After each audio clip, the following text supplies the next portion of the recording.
सर्वथा अनुचित कर त्याग करने श्रीमान निखिल नंदवानी तो जी बैठे हुए हैं। मैं यहाँ बैठकर मैं कह रहा हूँ सुनना ही चाहिए, मुझे बैठ के सुनना चाहिए। प्रभु जी लोग गुरु वर्ग में हैं, शिक्षा गुरु हैं। उन्हीं की कृपा कटाक्ष से प्रभु जी महेंद्र श्रीमान महेंद्र प्रभु जी श्रीमान निखिल नंदवानी प्रभु जी, उन्होंने ही आप ही के जैसा छोटा सा ही नीचे बैठे कथा श्रवण करता था, उन्हीं के द्वारा श्रवण करके उन्हीं के बताए सिद्धांतों मार्गदर्शनों का पालन करके मैं यहाँ तक अभी पहुंचा। मैं नहीं पहुंचा हूँ, वही जबरदस्ती खींच करके उठा करके यहाँ बैठा दिए हैं। मेरी स्थिति तो अभी वही है, लेकिन आज वो लोग नीचे बैठे मुझे बड़ा अनकंफर्टेबल हो रहा है। ठीक है, जैसी प्रभु की इच्छा होती है।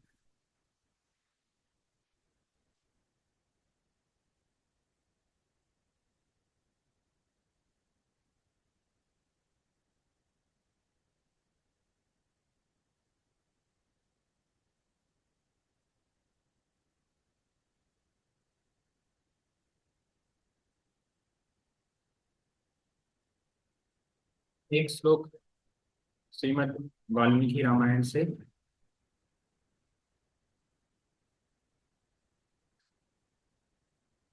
बात करेंगे।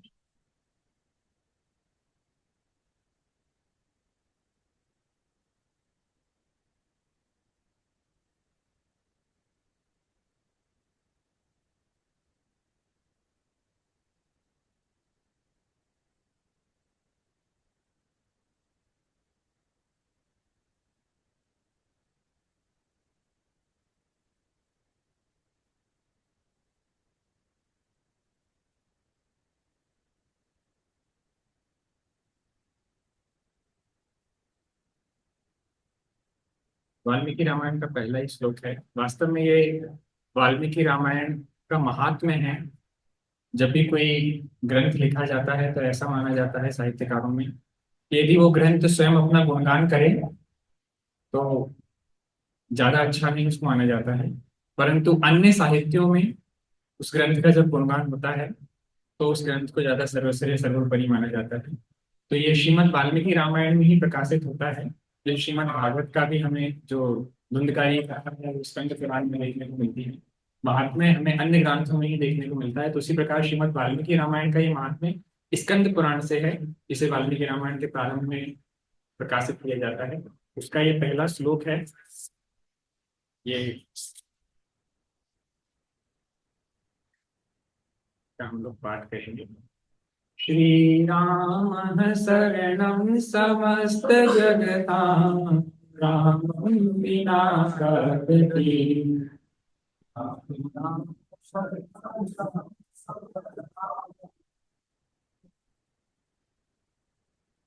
एक साथ पढ़ के श्रवण करने में उच्चारण करने का प्रयास करें। श्री राम मेरे पीछे आप लोग तो अच्छा। श्री राम शरणं समस्त जगतां, रामं विना कारति। श्री राम शरणं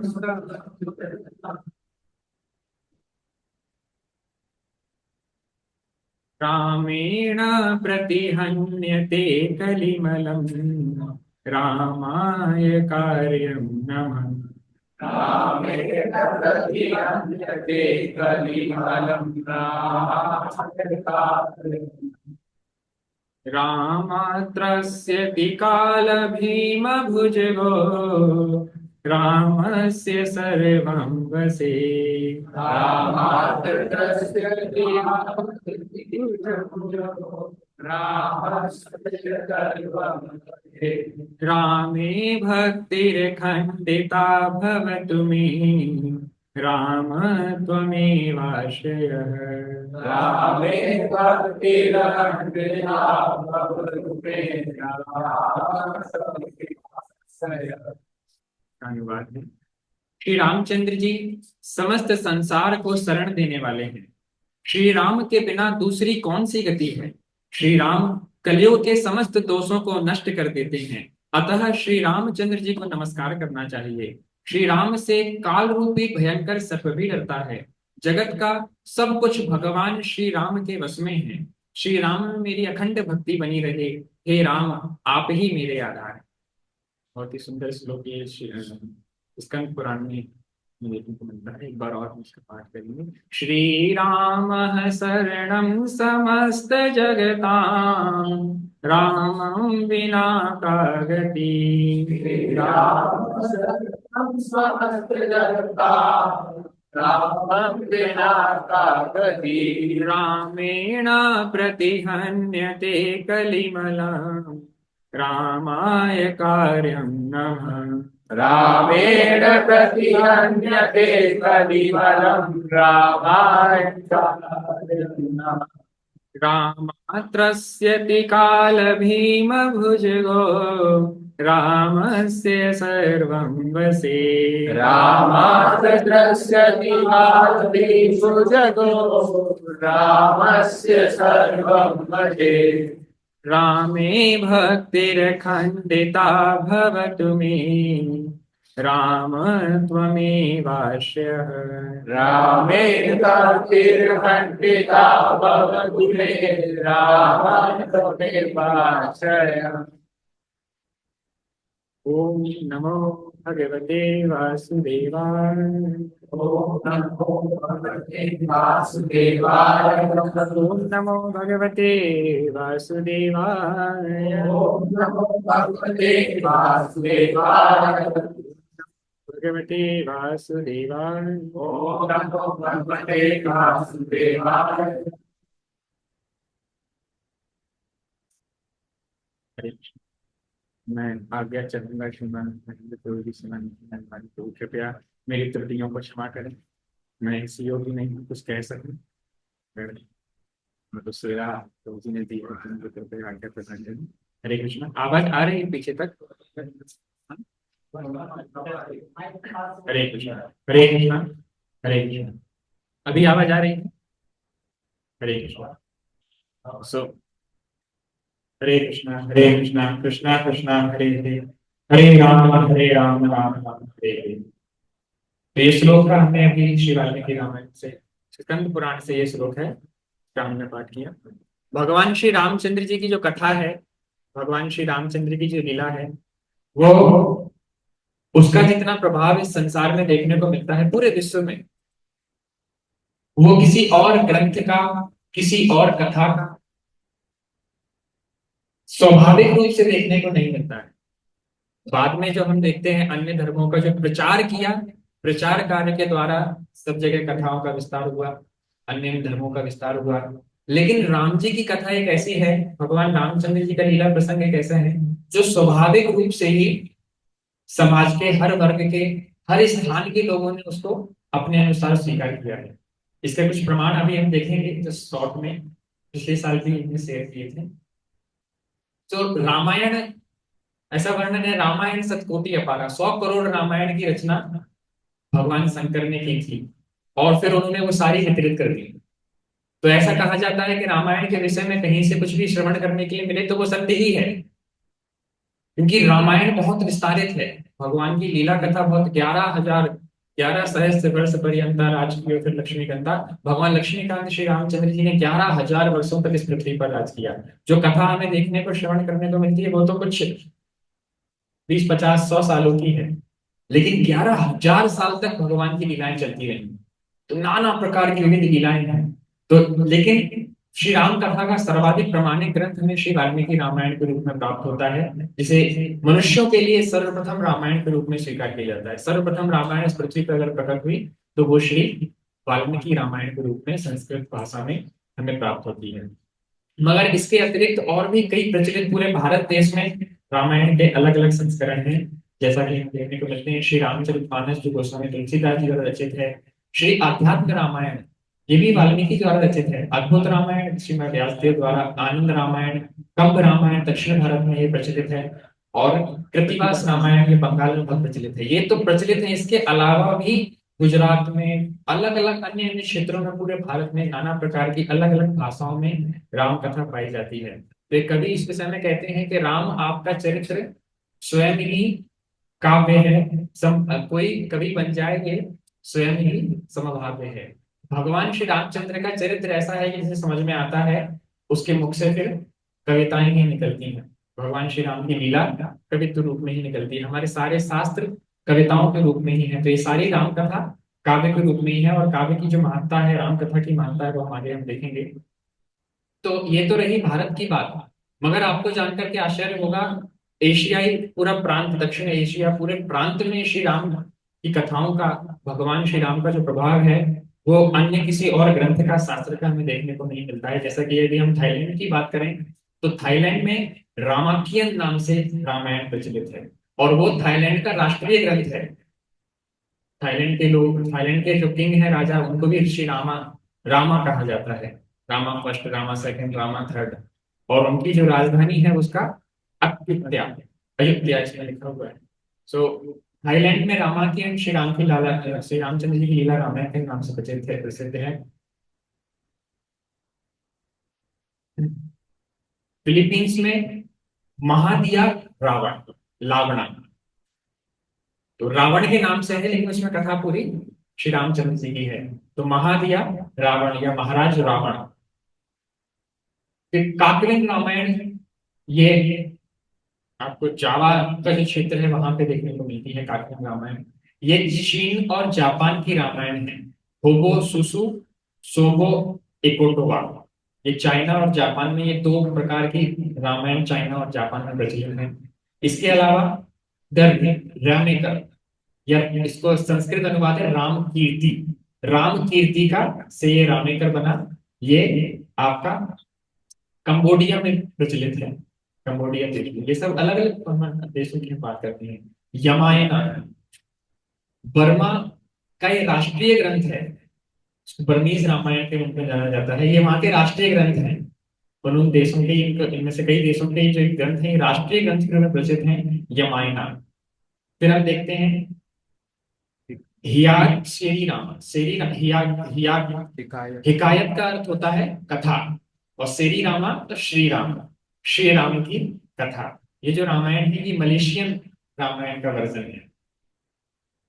इसके अलावा हमें इजिप्ट में और कई प्रकार से, हमें अलग अलग जगहों पर भगवान श्री रामचंद्र जी के, इजिप्ट के राजा को भी राम कहा जाता था, राम शेष, इस प्रकार से वर्णन। और कई सारे हिस्टोरिकल प्लेसेस भी हैं, कभी और उस पर विस्तार से चर्चा करेंगे। जैसे कि मायन सिविलाइजेशन में ये हमें हनुमान जी की पूरी एक टेम्पल, जैसे मंकी टेम्पल के रूप में, जिसमें गदा है, पूंछ है, मंकी गॉड की वो वर्शिप करते हैं। तो पूरा इस प्रकार से वहां पे, जो वो पिछली बार जो इंद्र के वज्र का जो सुग्रीव जी, पिछली बार पूरा सेशन शेयर कवर किया था, किस प्रकार से रामायण हिस्टोरिक है, रामायण के ऐतिहासिक प्रमाण। ये पुरानी स्लाइड्स हैं, इस बार मैं स्लाइड्स प्रिपेयर नहीं कर पाया, जस्ट एक क्विक रिवीजन के तौर पे। और काफी सारे लोग नए हैं, तो उन्हें रामायण की ये सीक्रेट महत्ता को पता नहीं होगा कि हम जिसे जानते हैं, हमारे यहाँ के एक था राम, एक था रावण, उसने उसकी नार हरी, उसने उसकी मौत करी, इसी लीला को जिस प्रकार से समझाते हैं। तो बस यही रामायण है, हम लोग यही समझते हैं। मगर रामायण ऐसा विस्तारित ग्रंथ है कि यदि उसका विस्तार किया जाए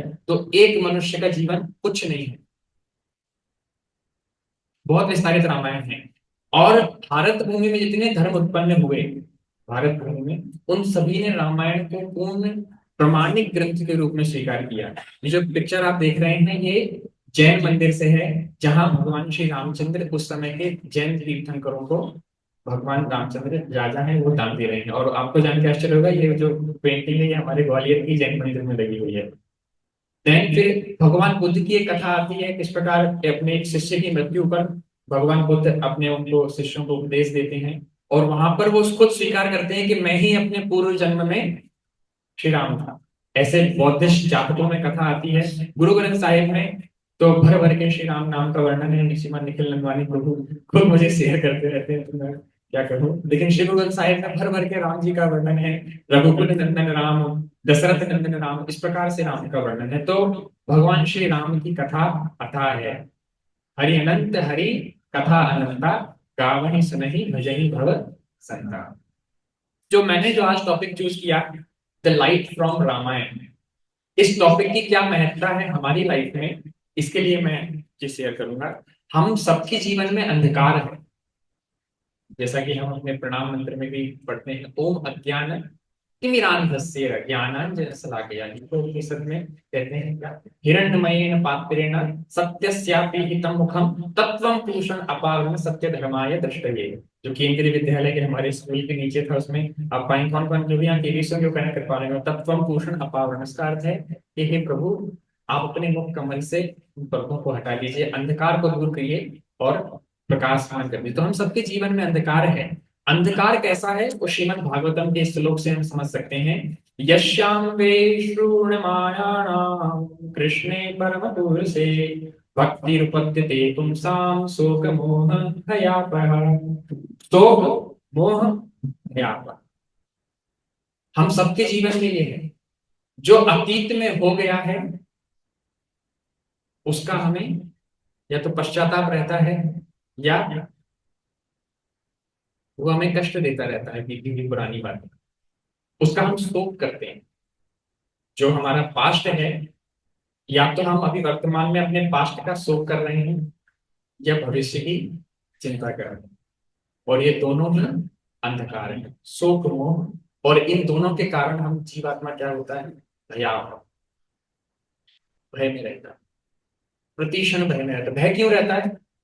प्रकाश में किसी को भय नहीं लगता है। अभी हम लाइट में हैं तो लाइट में किसी को डर नहीं लग रहा है, लेकिन इसी कमरे में अंधकार कर दिया जाए और कोई और ना रहे तो फिर डर लगेगा। देश में कोई ना हो तो रुकने के लिए कह दिया जाए कि प्रभु जी आपको एक रात वहां स्टे करना है, कोई नहीं है वहां पे, तो हमें डर लगेगा। डर क्यों लगेगा? अंधकार के कारण। जब भी चीजें क्लियर नहीं होती हैं लाइफ में, जब हमें समझ में नहीं आता है, तो वो अंधकार का जो फेज होता है, वो अंधकार का फेज हमको भय देता है। दिन में किसी को डर नहीं लगता, रात्रि में सबको डर लगता है, क्योंकि रात्रि अंधकार में है। तो जो माया है, भगवान की माया शक्ति है, वो भी अंधकार में है, और माया ने हमको आच्छादित कर रखा है। हम सब माया से घिरे हुए हैं। जीव चराचर बस करी राखे, सो माया प्रभु सो भय भागे। कि माया ने जीव चराचर, इस संसार में जितने जीव हैं उनको वश में कर रखा है, और अंधकार में पूर्ण तरह कैद कर रखा है। भगवान तो पूर्ण प्रकाश में है, लेकिन जब जीवात्मा भगवान से विमुख हो गया तो फिर वो अंधकार में है। सो माया प्रभु सो भय भागे। लेकिन वो माया भगवान श्री रामचंद्र जी से भय खाती है। और रामचंद्र जी क्या कहते हैं? भ्रकुटी विलास नचावहि तोई। भगवान अपनी पलकों के इशारे में माया को नचाती, ऐसा उसमें वर्णन है। तो यहाँ पे कहा जा रहा है यस्या वे शून्यमानायाम कृष्णे परम पुरुषे भक्ति रूपते पुंसाम शोक मोह भयापः। इसके परपट में श्रील प्रभुपाद जी बहुत सुंदर एक लाइन लिखते हैं, तो मैं उसमें प्रेजेंटेशन में लगाना भूल गया। श्रील प्रभुपाद जी इसके परपट में लिखते हैं, यहाँ पर जीवन की सर्वोच्च सिद्धि प्राप्त करने के संबंध में श्रवण का महत्व बताया गया है। जो तीनों भौतिक तापों से मुक्ति, प्रत्येक व्यक्ति प्रत्येक क्षण शोक संतप्त रहता है, वह भ्रामक वस्तुओं की मृग मरीचिका के पीछे दौड़ता रहता है और अपने काल्पनिक शत्रु से सदैव भयभीत रहता है। हमारा कौन दुश्मन है हमें पता नहीं, डर तो किसी शत्रु से ही होता है। प्रभुपाद जी लिख रहे हैं काल्पनिक शत्रु से, इल्यूजनरी, इमेजिनरी। वास्तव में कोई प्रॉब्लम नहीं है, लेकिन हमें लाइफ में बहुत प्रॉब्लम लगती है। प्रॉब्लम ही प्रॉब्लम है, सॉल्यूशन का पता नहीं। तो हम सबकी लाइफ में, जैसे हमने पिछली बार डिस्कस किया था, प्रॉब्लम्स हमने डिस्कस की थी, one short solution for all the problems. हम ढेर सारी problems, career problems, life problems, relationship, family issues, peer pressure, financial issues, और भी कितने सारे हमने, जो हमारे यूथ एज में जो प्रॉब्लम्स है, उन सबको हमने जस्ट जाना था, और उनके सॉल्यूशन के रूप में हमने धर्म को समझा था कि धर्म जो है वही हमें हमारी रक्षा कर सकता है। धर्मो रक्षति रक्षित है। सो यहां पर बताया जा रहा है कि भगवान की जो लीला कथा है, simply giving annual reception to the Vedic literature, the feeling of loving devotional service to Lord Krishna, the supreme personality of Godhead, sprouts up at once to extinguish the fire of lamentation, illusion and fearlessness. यहाँ कौन है जिसे भय नहीं लगता, डर नहीं लगता? हम सब इससे पीड़ित हैं। हिंदी में इसको लिखते हैं, इस वैदिक साहित्य के श्रवण मात्र से यश्याम में श्रोण माया माणायाम पूर्ण पुरुषोत्तम भगवान श्री कृष्ण की प्रेम भक्ति की भावना तुरंत अंकुरित होती है, जो शोक मोह तथा भय की अग्नि को तुरंत बुझा देती है। हम इस पॉइंट पे आएंगे। तो हम क्या समझ रहे थे कि हम अपने जीवन में भयभीत हैं, टेंशन में हैं, एंजाइटी में हैं, डिप्रेशन में हैं, या हमें अपने लाइफ में समझ में नहीं आ रहा इस पॉइंट पर क्या किया जाए।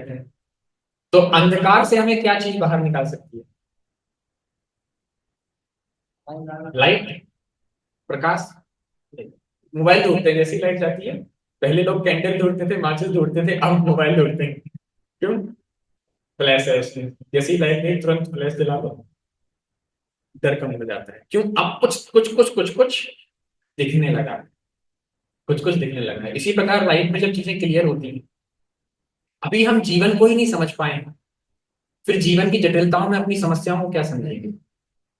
लेकिन जो वैदिक साहित्य है वो हमको एक कंप्लीट, नॉट जस्ट केवल आपकी पर्टिकुलर प्रॉब्लम, वो आपको कंप्लीट अंडरस्टैंडिंग प्रोवाइड करता है, जो वैदिक नॉलेज है। और इसमें सबसे ज्यादा इंपॉर्टेंट और प्रैक्टिकल रोल जो प्ले कर सकती है that is what? Shri Ramayana. इसलिए मैंने टॉपिक चुना, the light of Ramayana. Ramayana से ज्ञान प्रकाश। क्यों मैंने चुना? जैसे अभी हम रामायण शब्द का अर्थ समझेंगे, रामायण का अर्थ क्या होता है। आप गीता में भगवान श्री कृष्ण दक्षिणायन और उत्तरायण की बात करते हैं, दक्षिणायन उत्तरायण सब सुना होगा। रामायण शब्द की कई कई व्याख्याएं हैं, उसमें से आचार्यों ने एक व्याख्या दी है जो अभी हमारे टॉपिक से रिलेटेड है, दैट इज दक्षिणायन। जब सूर्य दक्षिण की ओर जाता है तो उसे क्या कहते हैं? सूर्य दक्षिणायन। और सूर्य जब उत्तर की ओर जाता है तो क्या कहते हैं? सूर्य उत्तरायण। तो सूर्य किस दिशा में जा रहा है उस अकॉर्डिंग हमें तय करते हैं कि ये दक्षिणायन है, उत्तरायण है। अब ऐसा ही शब्द रामायण है। तो रामायण की इस सेंस में व्याख्या करते हैं कि राम के पथ पर जाना, राम की ओर जाना, और राम के दिखाए गए मार्ग पे जाना, दोनों इसकी डेफिनेशन, दैट इज रामायण। हमें तो रास्ता समझ में नहीं आ रहा ना जीवन का, हमें तो बोल समझ में नहीं आ रहा ना। तो राम जिस पथ पर गए, महाजनो येन गथा स पंथः। भागवतम तो महाजनों का पथ चिन्हों पे जाने की बात कर रही है, मगर साक्षात भगवान ने यहाँ पे अपनी लीलाओं को प्रकट करके, क्यों? क्योंकि चारों वेदों का सम्मिलित स्वरूप है श्री रामायण। एक श्लोक आता है वैदिक साहित्य में, नास्ति गंगाम समम तीर्थम, नास्ति मात्र समम गुरु, नास्ति देवम समम विष्णु, नास्ति रामायण परम। गंगा के समान कोई तीर्थ नहीं है, नास्ति गंगा समम तीर्थम, नास्ति मात्र समम गुरु, माता के समान कोई गुरु नहीं, नास्ति मात्रम समम गुरु, जीव का पहला गुरु तो उसकी माता ही है। नास्ति देवम समम विष्णु, विष्णु के समान कोई और देव नहीं है, विष्णु परम भगवान है। और नास्ति रामायण परम, रामायण से परम, भगवान श्री रामचंद्र की कथा से परम। वास्तव में ऐसा किसी को वो ना हो भेद कि राम कथा की बात की जा रही है तो भागवत की बात नहीं हो रही है, चैतन्य चरितामृत की बात नहीं हो रही। तीनों एक ही है। भगवत कथा का अर्थ है भगवान की कथा। रामायण भी भागवत है, चैतन्य चरितामृत भी भागवत है, भागवत भी रामायण है, सब एक ही कथा है क्योंकि एक ही व्यक्ति की कथा है। तो नास्ति रामायण परम, रामायण से परम। क्यों? क्योंकि रामायण में व्यवहारिक ज्ञान है, प्रैक्टिकल नॉलेज है। प्रभु जी बता रहे थे कि भगवान श्री कृष्ण ने जो कहा आप बस वही कर सकते हैं, भगवान श्री कृष्ण ने जो कहा वही कर सकते हैं, भगवान श्री कृष्ण ने जो किया वो हम नहीं कर सकते, क्योंकि उन्होंने परिपूर्णता भगवत रूप में अपनी लीलाओं को प्रकट किया। तो भगवान श्री कृष्ण अनुसरणीय है, अनुकरणीय नहीं। अब अनुसरण अनुकरण क्या होता है? आप भगवान श्री कृष्ण ने जो कहा उसको फॉलो करना होता है अनुसरण, और उन्होंने जो किया as it is copy paste कर देना, ये होता है अनुकरण। लेकिन भगवान श्री रामचंद्र की लीलाओं को अनुकरण कर सकते, जैसा राम जी चल रहे हैं आप वैसा चल सकते हैं, और वैसा ही चलना है। एक आदर्श जीवन भगवान श्री रामचंद्र जी स्थापित करते हैं। लेकिन भगवान श्रीमन चैतन्य महाप्रभु, उन्होंने जो किया और जो कहा वो दोनों ही हम कर सकते। आपनी आचार्य प्रभु जीवेरे सिखाए। तो ये हमारे गौड़ीय संप्रदाय से होने का हमारा एक और लाभ है कि हमें श्री चैतन्य महाप्रभु, उन्होंने कलयुग के लिए युग धर्म की स्थापना की। अभी हमने गौर पूर्णिमा सेलिब्रेट करा। तो प्रभु जी बता रहे थे, एक बार वो अपने कुछ एक ब्रह्मचारी भक्त के साथ ट्रेवल कर रहे थे बम्बई में। तो बम्बई में कुछ एक पंडित ऑटो वाला था, वो ब्राह्मण था, तो ब्राह्मण तो ज्ञानी होते हैं, तो वो सीधे पंडित पे बैठे, प्रभु जी बैठे। और आजकल भी ये बहुत चल रहा है, इस्कॉन वाले तो कृष्ण को ही बस सब कुछ रखते हैं, राम जी से इनको कोई मतलब नहीं है। तो भ्रांत धारणाएं खूब प्रचार है। श्रील प्रभुपाद जी भागवतम में, लेटर्स में, हर जगह भर भर के सेम सिमिलर सिमिलर सिमिलर, पर पता नहीं कौन ऐसा कुप्रचार कर रहा है। तो ऑटो वाले ने उन प्रभु जी से पूछा कि राम बड़ा के श्याम, राम बड़ा के श्याम। तो उस ऑटो वाले के जो वो थे फोटो, उसमें ढेर सारी अमिताभ बच्चन की फोटो लगी थी। तो अमिताभ बच्चन का फोटो होगा, तो सॉरी फैन फैन होगा, तो ढेर सारी अमिताभ बच्चन की फोटो लगी थी। प्रभु जी भी बहुत, उनको ही मजे लेने, तो पता है ये मजे लेने के लिए क्वेश्चन पूछ रहा है, जस्ट ऐसे ही टाइम पास करने के लिए, ज्यादा उसका मतलब तो है नहीं। तो उसने, प्रभु जी ने भी उत्तर दिया, पुली बड़ा या डॉन। तो दोनों ही उनकी पिक्चर थी, तो दोनों में ही व्यक्ति तो सेम ही था ना। ऑटो वाला समझ गया कि भाई व्यक्ति तो सेम ही है, बड़े छोटे से क्या करना है, राम बड़ा है कृष्ण, दोनों एक ही समान, एक ही है। तो भगवान श्री रामचंद्र जी मर्यादा मर्यादा पुरुषोत्तम है। तो इनकी कथा श्रवण करने से यश्यावेशोन्मानायाम कृष्णे परम पुरुषे भक्तिरुपद्यते पुंसाम शोक मोह भयापः। तो जब हमको ये लाइट मिल जाती है, कौन सी लाइट है? राम की लाइट। वैदिक साहित्य की जब लाइट मिल जाती है तो हमारा जीवन प्रकाशित हो जाता है। और जब हमारा जीवन प्रकाशित हो जाता है तब हम चीजों को यथारूप में देख पाते हैं, और फिर जीवन में आगे चलना बहुत सरल हो जाता है। ये आज के टॉपिक का वो था। ये प्रेजेंटेशन तो मेरा यही खत्म है, इतना ही मैंने प्रेजेंटेशन तैयार किया था। थोड़ा सा हम वाल्मीकि रामायण से और पढ़ेंगे, बहुत सुंदर उसमें आगे वर्णन है। ऋषिजन पूछ रहे हैं, क्या पूछ रहे हैं? ऋषय ऊचु भगवान सर्वमाख्यातम यत् पृष्टम विदुषु त्वया संसार पास बद्धानां दुखानि सुखमुनि च। ऋषियों ने कहा, भगवान आप विद्वान हैं, ज्ञानी हैं, आपके और हमारे मतलब की बात है, इसलिए ये संवाद हम पढ़ रहे हैं, ध्यानपूर्वक सुनिएगा, पढ़िएगा। भगवान आप विद्वान हैं, ज्ञानी हैं, हमने जो कुछ पूछा था वह सब आपने हमें भली भांति बताया है। संसार बंधन में फंसे हुए जीवों के दुख बहुत हैं। यहाँ किस किस को दुख है? किस किस को नहीं है? कोई दुख नहीं है प्रभु जी, मैं तो बिल्कुल सुखी। मुख प्रसन्न तन तेज के राजा, कीन्ही श्री रामचंद्र कर काजा। कोई है ऐसा हनुमान जी वैसा? ठीक। तो यहाँ पे क्या लिख रहे हैं? संसार बंधन में बंधे हुए जीव दुख तो बहुत है। एतद संसार पासस्य छेदकः कथमाश्मतः कालो वेदांत मार्गश्च नश्यन्तीति त्वयोदितः। इस संसार बंधन का उच्छेद करने वाला कौन है? आपने कहा कि कलयुग में वेद मार्ग नष्ट हो जाएंगे, कलयुग की बात चल रही है, इसलिए आप और हम बात कर रहे हैं। अधर्म निरताम अधर्म निर अधर्म निरतानां च यथा नाश्च प्रभर्ति प्रकीर्तितः घोरे कलियुगे प्राप्ते वेद मार्ग बहिष्कृते पाखंडत्वं प्रसिद्धं वै सर्वेश्च परिकीर्तितम्। अधर्म परायण पुरुषों को प्राप्त होने वाले यम यातनाओं यातनाओं का भी आपने वर्णन किया। घोर कलियुग आने पर जब वेदत्त मार्ग लुप्त हो जाएंगे उस समय पाखंड फैल जाएगा, यह बात प्रसिद्ध है। प्राय सभी लोगों ने ऐसी बात कही है। कब की बात चल रही है? त्रेता सतयुग में बात चल रही है। आज से 5,000 वर्ष पूर्व वेद व्यास जी लिख रहे हैं। ये वेद व्यास जी के द्वारा रचित श्लोक है, महर्षि वेद व्यास जी द्वारा। ये संवाद हजारों लाखों वर्ष पुराना है कि कलयुग में वेद नष्ट हो जाएंगे और क्या होगा? चारों तरफ पाखंड फैल जाएगा, वेदांत वेदत्त मार्ग लुप्त हो जाएंगे। कामार्ता वस्पदेहाश्च लुब्धा अन्योन तत्परः कालो सर्वे भविष्यन्ति स्वल्पायु बहिर्पुत्रकः। कलयुग के सभी लोग काम वेदना से पीड़ित, नाटे शरीर के और लोभी होंगे। किसको इसको लग रहा है ये सही है? कौन कौन यहाँ काम वेदना से बहुत पीड़ित है? काम वेदना मतलब लस्ट, सेक्स डिजायर, यही नहीं है, इसके अलावा भी और काम वेदना। काम वेदना का अर्थ होता है इच्छाएं, अनियंत्रित इच्छाएं, खूब सारी इच्छाएं हैं, रुपया पैसा घर गाड़ी नौकरी छोकरी, इसी के पीछे तो हम लोग पड़े हुए हैं। नहीं, रोटी कपड़ा और मकान, लेकिन चाहिए ये, लेकिन रोटी रोटी नहीं चाहिए, पिज्जा वाली रोटी चाहिए। कपड़ा नहीं चाहिए वुडलैंड का और पता नहीं कौन कौन सी कंपनियों का आता है, वो वाला कपड़ा चाहिए। और मकान नहीं चाहिए, बंगलो चाहिए।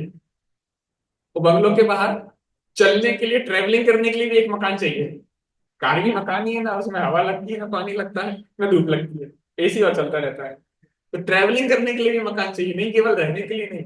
मन करे तो सो जाओ सीट खोल के, एडजस्टेबल सीट होती है। तो ट्रेवलिंग करने के लिए मकान चाहिए, चाहिए रोटी कपड़ा मकान, लेकिन कितना हम स्टैंडर्ड बढ़ा दिए हैं अपना। तो कलयुग के लोग लोभी होंगे। लोभी मानसिकता क्या है? संतुष्टि नहीं होना लोभी है। तो रोटी कपड़ा और मकान में संतुष्ट नहीं है तो हमने उसका लेवल बढ़ा दिया है, तो ये हमारी स्थिति है। और काम वेदना से पीड़ित है। धर्म और ईश्वर का आश्रय छोड़कर, प्राय इतने बड़े ग्वालियर में 20-22 लाख की जनता में 20-22 लोग यहाँ बैठे हुए हैं, तो हम समझ सकते हैं जनता में क्या है। बाहर संसार में लोग सामान्यतः ईश्वर को नहीं मानते, नॉर्मल टेंडेंसी हो गई। और अगर मानते भी है ना, तो मैं हमें अक्सर कहता हूं कि हमारे भारत में लोग भगवान को मानते हैं, लेकिन भगवान की नहीं मानते। भगवान को तो खूब मान रहे हैं, भगवान की बिल्कुल नहीं मान रहे हैं। ये ऐसा ही है कि प्रभु जी आप बहुत बढ़िया, प्रभु जी आप क्या कथा करते हैं, प्रभु जी ऐसे, प्रभु जी वैसे, प्रभु जी 1 गिलास पानी पिलाएंगे। अरे प्रभु जी आपकी क्या बात मैं कहूँ, जी मुझे प्यास लग रही, 1 गिलास पानी पिलाएंगे। अरे प्रभु जी आप तो बहुत महान है, ऐसे है वैसे। क्या है? मुझे तो बहुत मान रहे हैं, लेकिन मेरी, तो क्या ऐसा मानना किस लाभ का? मुझे कोई फर्क नहीं पड़ेगा, भगवान को हमारे मानने ना मानने से भगवान को कोई फर्क नहीं पड़ता, फर्क नहीं पड़ता। शोक मोह भयापन, हम तुरंत शोक मोह भयापन में गिर जाते हैं, संसार में गिर जाते हैं, दुख कष्ट पीड़ा में गिर जाते हैं। ये बात मैं सब बोल रहा हूँ, लेकिन मैं खुद इससे पीड़ित हूँ, तो अपने अनुभव से ही मैं बता रहा हूँ। ऐसा मत समझिएगा कि सामने बहुत मुक्त जीव बैठा है और वो कथा कर रहा है। तो और क्या है, धर्म और ईश्वर का आश्रय छोड़कर आपस में एक दूसरे पर ही निर्भर रहने वाले, प्राय सब लोग थोड़ी आयु और अधिक संतान वाले, 53 हो गए, अधिक संतान वाले होंगे। अभी तो शुरू ही नहीं किया। ठीक है, तो इस प्रकार से वो प्रश्न करते हैं, उत्तम कुल की स्त्रियां, कलयुग में अधिकांश स्त्रियां वाचाल होंगी, ये सब स्त्रियों के बारे में है। फिर आगे और बताते हैं कि ब्राह्मणों का भी पतन हो जाएगा। जब ब्राह्मण पाखंडी लोगों के साथ रहकर पाखंडता पूर्ण बातें करने लगेंगे, तब जानना चाहिए कलयुग खूब बढ़ गया। देखो, बहुत बुरा। ब्राह्मण इस प्रकार घोर कलयुग आने पर सदा पाप परायण रहने के कारण जिनका अंतःकरण शुद्ध नहीं हो सकेगा, उन लोगों की मुक्ति कैसे होगी? जो शुद्ध भक्त हैं, जो शुद्ध जीव हैं, वो हमेशा पर दुख दुखी रहते हैं, दूसरे के दुख में दुखी रहते हैं। अभी कलयुग आया भी नहीं है, लोग दुखी हुए भी नहीं है, लेकिन जानते हैं कि आएगा। वो हजारों साल पहले आपकी और हमारी चिंता कर रहे हैं।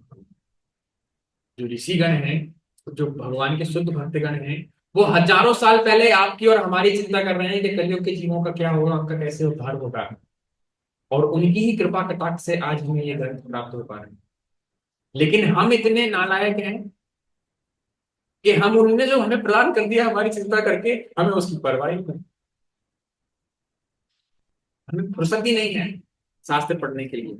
वो हमारी चिंता कर रहे हैं। शुद्ध भक्तों को यही प्रताप होता है। श्रील प्रभुपाद जी, श्रील प्रभुपाद आराम से वृंदावन में थे, भजन चल रहा था उनका, जो अधिकतर भक्ति मार्गियों का स्वप्न होता है 4 संप्रदायों के अंदर, कि आराम से वृंदावन में जाएंगे, बैठ करके भजन करेंगे, अपना अपने स्वरूप सिद्धि करेंगे और क्या है, भगवत प्राप्ति करेंगे। लेकिन जो वास्तव में भगवान के शुद्ध भक्त होते हैं, उनके मन में यही चिंता होती है, यही पीड़ा होती है, बाकी लोगों का क्या हो, बाकी जनता का क्या हो। और वो पीड़ा शिला प्रभुपाद को कहाँ ले गई? जो पीड़ा होती है प्रभुपाद को, ये पीड़ा नहीं थी कि मेरे भारत देश के मुक्त जीव है ना, हम क्या सोचेंगे, पहले अपना भला सोचेंगे। अगर हमारे पास लेवल आएगा तो पहले अपना सोचेंगे, फिर अपने परिवार का, और परिवार का भी नहीं सोचेंगे। अगर कोई आ गई जीवन में तो परिवार से पहले फिर वो हो जाएगी, पहले उसका भले का सोचेंगे, फिर परिवार, मित्र, उसके बाद क्रिकेट में कौन जीता, क्रिकेट टीम का सोच लेंगे, फिर अपना क्षेत्र, भाई के हम राजस्थान से हैं, हमारा दायरा देखिए। श्रीला प्रभुपाद जी ब्रजवासियों का ही उद्धार करते थे, भारतवासियों का उद्धार करते थे, नहीं, कोई भेद नहीं है। मुक्त जीव में कोई भेद नहीं है। श्रीला प्रभुपाद नित्य मुक्त जीव, नित्य मुक्त भगवान के शुद्ध भक्त, उन्होंने कोई भेद नहीं किया। सात समंदर पार के जो सबसे अधम लोग हैं उन पे उनके पड़,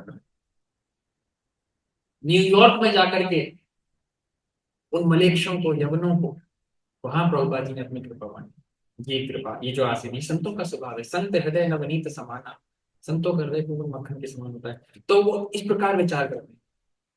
और यदि हम भी श्रील प्रभुपाद जैसे महान आचार्य की परंपरा में आ रहे हैं तो हमें भी इस विचार के मूल को अंगीकार करना चाहिए। चाहे कोई आप शास्त्र ले लो, जो भी भगवान के शुद्ध भक्त हैं वो बस प्रचार करने की चिंता कर रहे हैं कि अन्य जीवों का कैसे उद्धार होगा, अन्य जीवों का कैसे उद्धार होगा, अन्य जीवों का कैसे उद्धार होगा। यहाँ पे भी यही प्रश्न पूछा जा रहा है कि उन लोगों की मुक्ति कैसे होगी, कलयुग के लोगों की। यथा तुष्यस्ति देवेशो देव देवो जगद्गुरुः ततो वदस्व सर्वज्ञ सूत धर्मभृतांबरः। धर्मात्माओं में श्रेष्ठ सर्वज्ञ सूत विधि देवादिदेव देवेश्वर जगत गुरु भगवान श्री रामचंद्र जी जिस प्रकार संतुष्ट हो वह उपाय हमें बताएं। वदसूत मुनि श्रेष्ठ सर्वमेतदसेस्तः कश्यनो जायते तुष्टः सूत त्वद्दोचनाम तम। मुनि श्रेष्ठ जी इन सारी बातों पर आप पूर्ण रूप से प्रकाश डालिए। आपके वचनामृत का पान करने से किसी को संतोष नहीं होता है। उस समय तो मोबाइल के फ्लैश नहीं थे जो अंधकार को दूर करने के लिए मोबाइल का फ्लैश जला देंगे। इन्होंने एक टॉर्च बताई है आगे के श्लोकों में, उसको तक आने के लिए बस ये हम लोग ये थोड़ा श्लोक पाठ कर रहे थे। श्री सूत उवाच, सुत गोस्वामी वहां पे उत्तर दे रहे हैं। शृणोद्वय विषय सर्वे यद्दिष्टं वो वदाम्यहम् गीतं सनत कुमाराय नारदेन महात्मनः रामायणं महाकाव्यं सर्ववेदेषु सम्मतं सर्वपाप प्रशमनं दुष्ट ग्रह निवारणम। सूत जी ने कहा, मुनीश्वरों आप सब लोग सुनिए और उनके साथ साथ आप सब लोग भी सुनिए। क्या सुनिए? आपको जो सुनना अभिष्ट है वो मैं बताता हूं, जो आपके लिए बेस्ट है वो मैं बता रहा हूं। कौन बता रहे? श्री सूत गोस्वामी जी। महात्मा नारद जी ने सनत कुमारों को, नारद जी से याद आया आज श्री नारद जी का प्राकट्य दिवस है, हरि बोल। चैतन्य महाप्रभु की लीला में श्रीवास पंडित श्री नारद मुनि के ही अवतार है। आज उनका प्राकट्य दिवस है, आज उनका, आज ही के दिन वो इस धराधाम पर श्रीवास पंडित के रूप में प्रकट हुए थे और महाप्रभु ने बहुत सारी लीलाएं की थी। समय रहता तो उनकी लीला चर्चा करते, लेकिन जैसे कि वो दीक्षा आज राम कथा ही करते हैं। तो महात्मा नारद जी को सदैव चिंता है। नारद जी टॉप मोस्ट प्रचारक है, हजारों हजारों जीवात्माओं को उद्धार, लाखों, लाखों भी नहीं, जितने जीवों का उद्धार हो रहा है नारद मुनि की कृपा से हो रहा है कि चारों संप्रदाय में नारद मुनि गुरु परंपरा में आते, चारों संप्रदाय में नारद मुनि गुरु परंपरा में आते। चारों संप्रदाय के जो भक्त हैं वो भागवतम को प्रमाणिक मानकर भागवतम के ही श्लोकों से या भागवतम साहित्य से ही अपना उद्धार करते हैं। और वो भागवतम किसी कृपा से लिखा गया? श्री नारद मुनि की।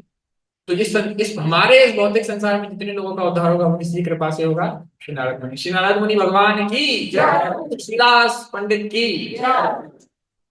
तो नारद जी सनत कुमारों को जिस रामायण नामक महाकाव्य का गान सुनाया था वह समस्त पापों का नाश और दुष्ट ग्रहों की बाधा का निवारण करने वाला रामायण महाकाव्य, वह संपूर्ण वेदों की सम्मति के अनुकूल है। सारे वेदों का सार रामायण में है। दुस्वप्न नाशनम धन्यम भुक्ति मुक्ति फलप्रदम रामचंद्र कथोपेतम सर्व कल्याण सिद्धिदम। उससे समस्त दुस्वप्नों का नाश हो जाता है, वह धन्यवाद कि योग्य तथा भोग और मोक्ष भी फल प्रदान करने वाला है। उसमें भगवान श्री रामचंद्र जी की लीला कथा का वर्णन है। वह काव्य अपने पाठक और श्रोताओं के लिए समस्त कल्याणमय सिद्धियों को देने वाला है। कौन सा काल? भगवान श्री रामचंद्र।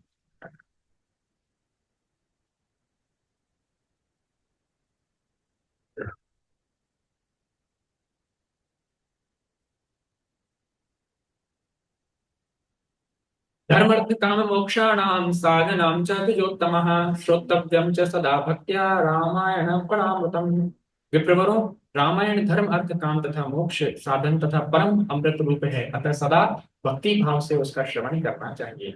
जिस मनुष्य के पूर्व जन्मों पर जिस सारे पाप नष्ट हो जाते हैं, उसी का रामायण के प्रति अधिक प्रेम होता है, यह निश्चित बात। यहाँ पर और हमारे सारे शास्त्रों में एक बात कही जा रही है कॉमन, पापों का नाश करो, पापों का नाश करो। ऐसा क्यों कहा जा रहा है? कथा सुनने से पापों का नाश होगा। वास्तव में हमारे जो दुख हैं, हमारे जो जीवन में कष्ट हैं, प्रॉब्लम्स हैं, परेशानी हैं, वो सबसे बड़ी बाधा बनती है भक्ति करने के लिए, भजन करने के लिए, कोई भी अच्छा काम है। आप कुछ करने जा रहे हैं, कुछ प्रॉब्लम आ गई, लेकिन वो प्रॉब्लम आ क्यों रही है? जब लक्ष्मण जी वैसे बहुत क्रोधी स्वभाव के हैं, अगर हम थोड़ा सा राम कथा में प्रवेश करें, मैं प्रवेश करने से बच रहा हूँ क्योंकि फिर समय का पता नहीं चलेगा और मुझे भी संतुष्टि नहीं होगी, तो कथा में हम ज्यादा प्रवेश, थोड़ा सा प्रवेश करेंगे तो लक्ष्मण जी वैसे तो बहुत क्रोधी स्वभाव के, क्रोधी नहीं है, गुरु तत्व है, तो अपनी वो गुरु तत्व की मर्यादा को वो रखते हैं, क्रोधी कहना अनुचित है। लेकिन लक्ष्मण जी वैसे सामान्यतः देखा जाए तो ये तक कह देते हैं कि दशरथ का क्या है बताओ, तो मैं भी सर उतार कर दे दूंगा, आप तो प्रभु राज करो। तो इस प्रकार के लक्ष्मण जी परशुराम से भिड़ रहे हैं। लेकिन वही लक्ष्मण जी जब प्रचार कार्य के लिए आए, जब फील्ड में है, निषाद राज को प्रीचिंग चल रही है, तो निषाद राज कह रहे हैं बड़ा बुरा किया की गई, बड़ा बुरा किया तक, बताओ प्रभु को वनवास दे दिया, सीता मैया को वनवास दे दिया, हाय हाय, उनकी छाती पे अजगर नहीं लौटा, भगवान को वनवास दे दिया। तो लक्ष्मण क्या, बहुत सही कह रहे हो, अरे बर्बाद है सबके सब। लक्ष्मण जी उनको समझा रहे हैं, क्या कह रहे हैं? हो ना काहू सुख दुख कर दाता, निज कृत कर्म भोग सब भ्राता। इस संसार में कोई ना किसी को सुख दे रहा है, कोई ना किसी को दुख दे रहा है, हम मिथ्या दोष लगाते हैं, इसने प्रभु जी मेरे साथ ऐसा किया, उसने प्रभु जी ऐसा किया, मैं खुद लगाता हूँ। लेकिन फिर यही चौपाई याद कर करके समझने का प्रयास करता हूँ, यार ठीक है, सब मेरे ही कर्म का फल है, यही सिद्धांत है। लेकिन ये कर्मों का फल पाप, पुण्य कर्म, दोनों कर्म, अच्छा मिल रहा है तो पुण्य है, बुरा मिल रहा है तो पाप। ये कर्म फलों के बंधन को ही यदि हम खत्म कर देंगे तो फिर नित्य मुक्त आत्मा तो नित्य मुक्ति है, आत्मा तो किसी प्रकार के बंधन में नहीं है, लेकिन बन भी रहा है। तो इसलिए शास्त्र कह रहे हैं कि पापों को, पापों ये कुंभ लगा था, हजारों हजारों लाखों लोगों ने, शायद आधे से ज्यादा भारतीय जनता ने जाके स्नान कर दिया, एक कहीं ने तो करी है, क्यों? पाप खत्म हो जाएंगे, पाप खत्म हो जाएंगे। अरे शास्त्र में वर्णन आ रहा है, एक गंगा ऐसी प्रवाहित हो रही है जो प्रति क्षण प्रति पल आपके पापों का शमन कर सकती है। वो कौन सी गंगा है? हाँ?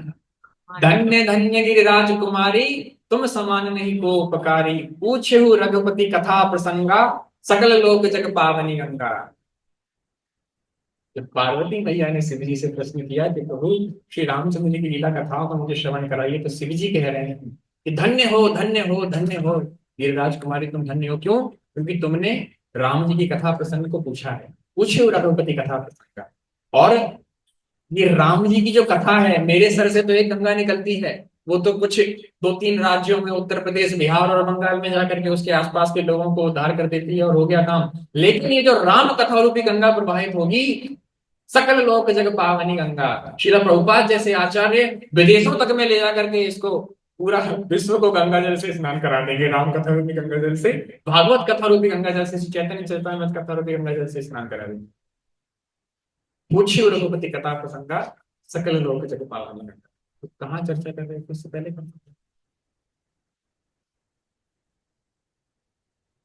है?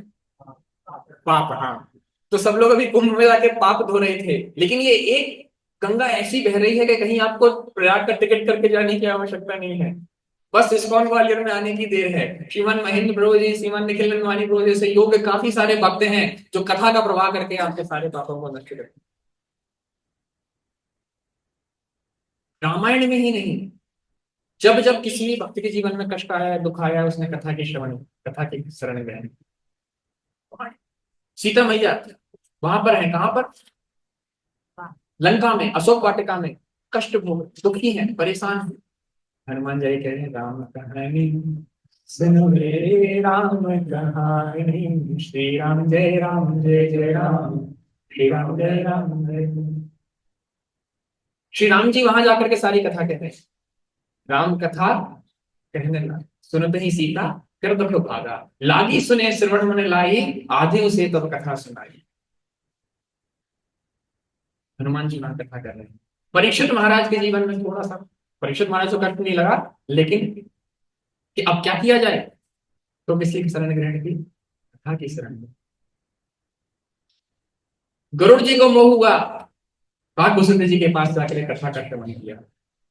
याज्ञवल्क्य जी, भरद्वाज जी याज्ञवल्क्य जी से कथा का श्रवण कर रहे हैं। नैमिषारण्य के 88,000 मुनि सुत गोस्वामी से कथा का श्रवण कर रहे हैं। जब भी भक्तों के समाज में संशय, मोह, दुख, कष्ट, इस तरह की भावना प्रकट होती है, तो बस खुली कथा और कथा प्रारंभ। तो ये राम कथा की महिमा है। ये जो राम कथा जो प्रकाश है, भगवान की कथा कीर्ति का प्रकाश है, ये हमारे जीवन को ऐसा मार्गदर्शित कर सकता है, फिर हमें किसी और चीज की आवश्यकता है। लेकिन हम क्या करें, हमारे जीवन में तो मंत्रा है। देखिए, एक और बहुत सुंदर सिद्धांत है रामायण से, कि अयोध्या में मंथरा है और लंका में विभीषण है। चयन आपके हाथ में है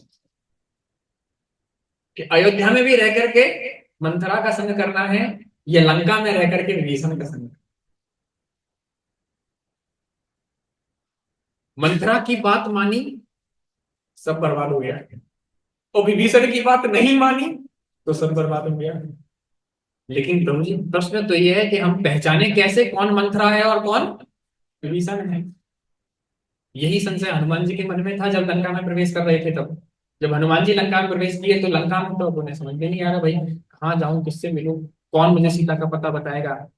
तो एक घर के सामने गए, उस घर के बाहर तुलसी का पेड़ लगा हुआ है। तुलसी का पेड़ देख करके हनुमान जी को बड़ा विस्मय हुआ कि यार, लंका में कौन भक्त है, तुलसी है।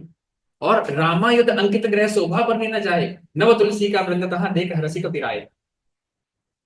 ये हनुमान जी नव तुलसी का वृंद वहां पे देखकर, वहां रामायुध अंकित है। रामायुध क्या होते हैं, भगवान का धनुष और 3 बाण।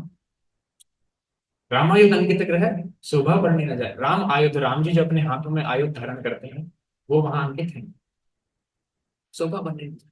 और तभी क्या हुआ, राम नाम ते सुमिरन कीना, सुनत कपि तुरंत सज्जन जी। जैसे ही विभीषण जागे, और जागते ही बोले, श्री राम जय जय राम। और जैसे ही मुख से राम का उच्चारण, नाम का उच्चारण किया, हनुमान जी तुरंत जान गए यही सज्जन है, यही सज्जन है। देखिए पहचान कैसे आए, अयोध्या में भी रहकर मंथरा को राम प्रिय नहीं है, और लंका में रहकर विभीषण को राम प्रिय है। बस यही बात है, जिसको राम प्रिय है वो सज्जन है, उसका संग कर लो। जिसको राम प्रिय नहीं है, तजो तेहि संग यद्यपि परम स्नेही, जाके प्रिय न राम प्रीति। जाके प्रिय न, गोस्वामी जी तुलसीदास जी बहुत सुंदर पद लिखे, जाके प्रिय न राम वेदी, तदो तेहि क्षण यद्यपि तो परम स्नेही। तो इस प्रकार से हम अपने जीवन में संग का पहचान कर सकते हैं। जो भगवत उन्मुख जीव हैं, उनका संग हमेशा फलदायी है। लेकिन जो भगवत विमुख है, वो हमेशा आपको कष्ट में डालेंगे, आपको हमेशा मार्ग भटकाते ही रहेंगे। तो एसोसिएशन का बहुत बड़ा महत्व है। रामायणी कथा में संग लेना सकते, ये बहुत सुंदर संग में आप आ गए हैं। हमारे यहाँ श्रीमान महेंद्र प्रभु जी, प्राणेश्वर प्रभु जी, श्रीमान महामंत्र प्रभु जी, बहुत सुंदर परंपरा से आप जुड़ गए। राम को प्रिय, देखिए विभीषण की नहीं मानी तो पूरा लंका का बर्बाद हो गया, और मंथरा की मान ली तो पूरा अयोध्या का सब बर्बाद हो गया। अब आपको अपने जीवन बर्बाद करना है, आबाद करना है, ये आपके हाथ में है। हमारा समय भी होता जा रहा है, सो शेयर करने जो तो बहुत है। I am not just cover even 10% of what I prepare. Shri Sitaram की कृपा करें। तो हाँ, एक इसमें एक और आगे विस्तार था इसी पॉइंट में। हाँ, साथ रहना और संग करने में अंतर होता है। साथ रहने में और संग करने में अंतर होता है। रावण विभीषण के साथ रह रहा था, लेकिन विभीषण का संग नहीं कर रहा। और कैकेयी राम के, कौशल्या के, बाकी सबके साथ रह रही थी, लेकिन संग कौन कर रही थी। तो साथ रहना उतना इम्पोर्टेंट नहीं है। प्रभु जी हम तो कल से मंदिर में आ जाते हैं बैग बांध के, हमारे तो घर वाले भगत नहीं। नहीं, साथ जो है वो फिजिकल है, संग जो है वो स्पिरिचुअल है। आपका मन किससे प्रभावित हो रहा है, या आप किससे प्रभावित होने दे रहे हैं, ये संग है। आपको किसकी बात अच्छी लग रही है, साथ होने से फर्क नहीं पड़ता। विषम ने पूरी भक्ति में प्रगति लंका में ही रह करके की, और मंत्रा ने पूरा अपराध अयोध्या में रह करके किया है। तो साथ रहना और संग करना दोनों में अंतर है।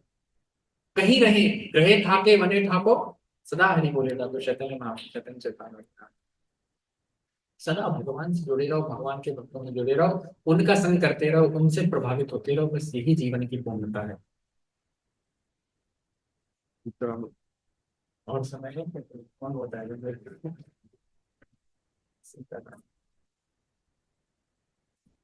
रामायण से बहुत कुछ सीखने को है। अभी तो हमने केवल भूमिका पर बस तैयार की है, लाइट फ्रॉम रामायण। अभी रामायण से तो बस एक ही मार्ग दिखाया है कि बस संग करो, क्योंकि यही सबसे इंपॉर्टेंट है। एबीसीडी में एसोसिएशन ही सबसे पहला आता है। लेकिन एसोसिएशन करके करना क्या है? भक्तों का संग करके करना क्या है? उनके साथ मजाक मस्ती करनी है, हंसी ठिठोली करनी है, गेम खेलना है, क्रिकेट खेलना है। रोज ही डिवोटी एसोसिएशन हो रहा है। हाँ, भक्तों के संग में आकर के श्रवण करना, संग का कर्म और कहेंगे तो क्या करना, सुनना है। जितना सुनेंगे, जो पहले हमारा भागवत में का श्लोक था, सुनना है, सुनना है बस, श्रवण, बस इतना ही पर्याप्त है। उसके आगे जो होगा सो आगे वहीं से होगा। केकई ने क्या किया? सुना, सब बर्बाद कर दिया। रावण ने नहीं सुना। तो हम क्या सुन रहे हैं क्या नहीं सुन रहे? सुन तो लिया लेकिन स्वीकार नहीं किया, ये अलग बात है।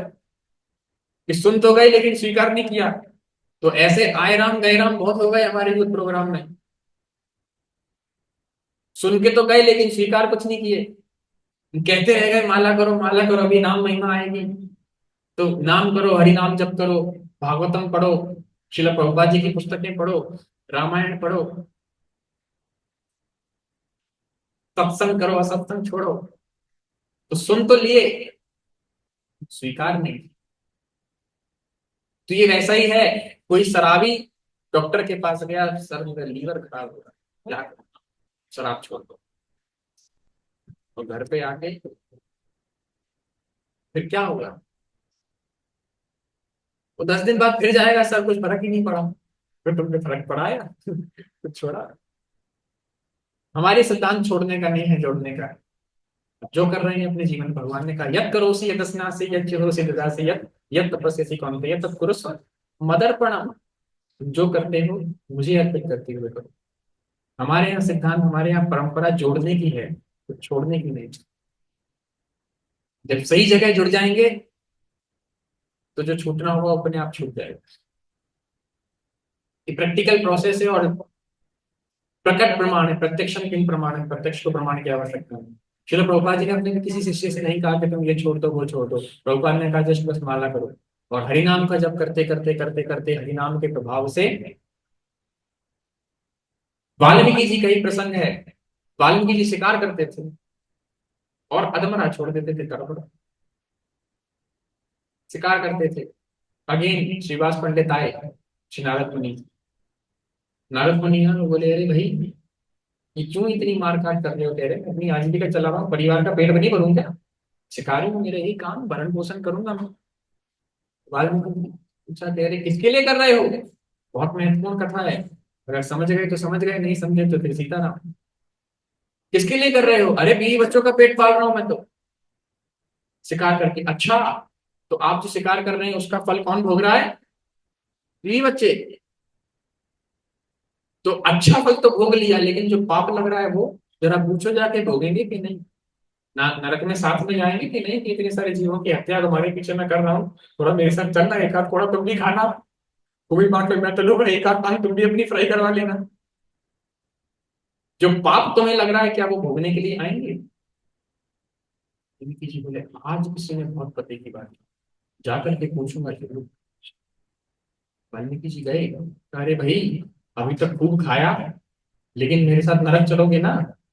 तो भैया, पिताजी, स्वामी जी, आपका तो धर्म है खिलाना, चाहे मार के खिलाओ चाहे किसी को जला के खिलाओ। जी कह रहे, बाप रे बाप, पूरे नारद मुनि के पास आए, प्रभु वो तो मना कर दिए, सदा मेरा कमाया खाया, तो आप कह रहे हैं मेरे साथ नरक नहीं जाएंगे? नारद मुनि का यही सच्चाई है, अगर वो जाना चाहेंगे तो भी नहीं जा पाएंगे, प्रकृति की व्यवस्था ऐसी है। आपके कर्मों का कर्मदंड आपको ही भुगतना है। तो बोले प्रभु मैं क्या करूं, आप तो कुछ नहीं हो सकता, राम नाम लो, ये सब काम छोड़ दो। लेकिन नारद मुनि से इतना पाप, इतना पाप, इतना पाप, इतना कर लिया था, हत्या, इतनी हत्या का पाप लग गया था, जीव के मुंह से राम नाम निकल नहीं रहा था। पापवंत जो सहज स्वभाव, भजन मोर ही भावना काऊ, जो पे दुष्ट हृदय सोई होई, मोरे सन्मुख आव की सोई, निर्मल मन जन सो मोहि पावा, मोहि कपट छल क्षेत्र न भावा। कि जिनका सहज में पापी स्वभाव होता है, वो उनको कभी भगवान का भजन पसंद नहीं है। क्या हरे कृष्णा लगा रखा है, बंद करो इसको। अच्छी खासी सो रहे थे, आ गए हैं नगर संकीर्तन करने को। पापी स्वभाव है, स्वभाव से ही पाप भरा हुआ है, मुख से भगवान का नाम निकलेगा ही नहीं। इसमें भी आता है, मैं श्लोक को स्किप कर दिए, इसमें भी यही श्लोक था। इसमें है ना, जिन मनुष्य के पूर्व जन्म में सारे पाप नष्ट हो जाते हैं, वही रामायण के प्रति प्रेम दिखा पाते। तो पापी है तो नहीं ले पाए, तो नहीं निकल रहा, मुख से नाम नहीं निकल रहा, लेकिन राम नाम की ऐसी महत्ता है। नारद मुनि ने कहा ठीक है, राम नहीं निकल रहा ना, तुम मारते हो ना, ये खरगोश मरा, हिरण मरा, वैसे ही बोलना, खरगोश मरा, ये मरा, वो मरा, मरा मरा मरा मरा मरा मरा मरा मरा मरा मरा मरा मरा मरा जपो, मरा मरा जपो। गोस्वामी जी लिखे हैं, हम्म? उल्टा नाम जपहि जग जाना, वाल्मीकि भय ब्रह्म समाना। उल्टा नाम जप करके मरा मरा मरा मरा मरा मरा जप करके वाल्मीकि भाई ब्रह्म समाना। तो उनकी क्या कहा जाए, जो हरे कृष्णा कृष्णा कृष्णा हरे हरे, हरे राम राम राम हरे हरे। ये पूरा महामंत्र बोल रहे हैं, हरि बोल। ये अद्भुत महिमा है। आज शनिवार है, मंगलवार भी आता है, सब माथे पे लाल चंदन लगा करके बगल में जाते हैं, जय बजरंग बली, जाते हैं, कोई बुराई नहीं है, हनुमान जी हैं, गुरु हैं, गुरु तत्व हैं। लेकिन वो हनुमान जी के बारे में गोस्वामी जी कह रहे हैं, सब जाते हैं, संकट कटे मिटे सब पीरा, जो सुमरे। हनुमान जी संकट काटते कैसे, उन्हें इतनी शक्ति कहां से मिल गई, वो इतने शक्तिशाली कैसे हैं? यही तो हम कह रहे हैं, भगवान को मानते हैं, भगवान की नहीं मानते, हनुमान जी को तो मान रहे हैं, हनुमान जी की बिल्कुल नहीं मानेंगे। हनुमान जी कह रहे हैं, क्या हनुमंत विमत प्रभु सोई, जब तब सुमिरन भजन ना हुई। राम जी पूछते हैं, जब सुंदरकांड में जब वापस लौट के आए हनुमान जी, कि भाई लंका में कोई विपत्ति तो नहीं हुई? तो बोले विपत्ति, प्रभु लंका में जाना कोई विपत्ति नहीं है, वास्तविक विपत्ति वो है कि हनुमंत विपत्ति प्रभु सोई। कौन सी विपत्ति है? जब तब सुमिरन भजन ना हुई, कि जब आपका सुमिरन और आपका भजन नहीं हो रहा है, वही क्षण विपत्ति का क्षण है। हम तो फिर 24 घंटे विपत्ति में हैं, क्योंकि हमारा ना कभी सुमिरन होता है ना भजन होता है। ये हनुमान जी कह रहे हैं, बताइए। इस संकट को हनुमान जी काट सकते हैं, लेकिन ये संकट किसी को नहीं कटवाना भाई, लोन चुकवा दो हनुमान जी बस। बुरा, बहुत बुरा, कहा नहीं जा सकता। तो हनुमान जी के विषय में कह रहे हैं कि सुमिर पवन सुत पावन नामू, अपने बस करी राखे रामू। कि हनुमान जी उन्हीं भगवान श्री रामचंद्र जी के पावन नाम का सुमिरन कर करके साक्षात राम जी को अपने बस में कर लिया। और जब राम बस में हो गए तो फिर कौन सा काम रह गया? फिर तो सारे काम पूर्ण हो गए, सारे काम। इसलिए हनुमान जी महान। अब मुनि मन में यदि विश्वासा, राम ते अधिक राम कर दासा। इसलिए इतने राम के मंदिर नहीं है जितने हनुमान के मंदिर है, लेकिन क्यों? ये हरिनाम का प्रभाव है। कलयुग में हनुमान जी के ज्यादा मंदिर राम जी के नहीं है, बताइए ग्वालियर में गिनिए राम जी के कितने मंदिर हैं? और ग्वालियर में कि नहीं, हनुमान जी के कितने मंदिर है? ये तलवार वाले हनुमान नगर सरकार से कितने रहो, रोकड़िया सरकार ना, वहां कहाँ कितने कितने, वहाँ हर पीपल के नीचे अलग बैठे हैं। जो भी मंदिर बनेगा वहां हनुमान जी जरूर होंगे, चाहे कोई देवता हो चाहे देवी हो चाहे। क्यों? किसकी महिमा है? नाम की महिमा है, नाम की महिमा। वो नाम हम भी ले रहे हैं, बाकी सब काम कर रहे हैं। तो मैं मिला है, हम भी पहले प्रतिदिन सुंदरकांड का पाठ करना, मंगलवार को शनिवार को हनुमान चालीसा का पाठ करना करते थे, लेकिन बाद में समझ आया कि यार वास्तविक काम तो हरिनाम है। सब तो कथा इसलिए है जिससे हरिनाम में रुचि हो। हमारे गुरु महाराज कहते हैं कि कथा का महत्व इसलिए है, कथा का काम है नाम में रुचि लेना। कथा श्रवण करके भगवान के नाम में रुचि उत्पन्न होगी, भगवान के नाम से प्रेम होना, ये कथा की पूर्ण। तो बस यही निवेदन है कि भगवान के पवित्र नामों का जप करें और भगवान के सुंदर भक्तों का संग करें। यही आपके जीवन में पर्याप्त प्रकाश लावेगा। कृष्ण सूर्य समा, माया है अंधकार, जहां कृष्ण तहां नहीं माया है अंधकार। हरे कृष्णा कृष्णा कृष्णा कृष्णा हरे हरे, हरे राम राम राम हरे हरे। श्यावर रामचंद्र भगवान की जय, प्रभु की जगत गुरु स्वामी शिल प्रभुपाद की जय।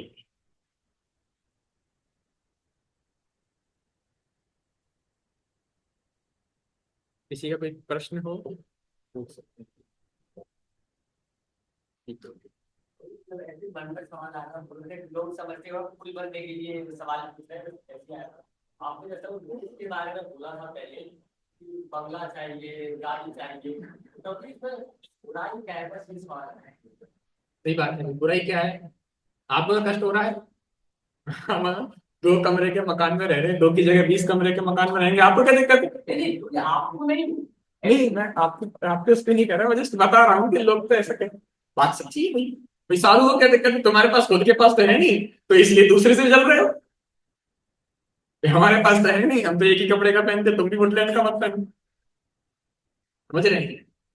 हमें कोई दिक्कत नहीं, शास्त्रों को कोई दिक्कत नहीं है, और वो होने में भी कोई दिक्कत नहीं है। भगवान श्री रामचंद्र जी महल में रहते हैं, विभीषण भी महल में रहते हैं, लंका के राजा हैं, और सोने की लंका है, हीरे मोती उसकी भी नहीं है, पत्थर की कंक्रीट की।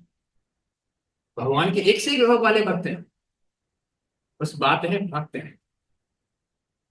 अगर आप बड़े बंगले में रहकर भी भजन भक्ति कर पा रहे हैं तो कोई दिक्कत नहीं। आप बड़ी कार में घूम के भजन भक्ति कर पा रहे हैं तो कोई दिक्कत नहीं है।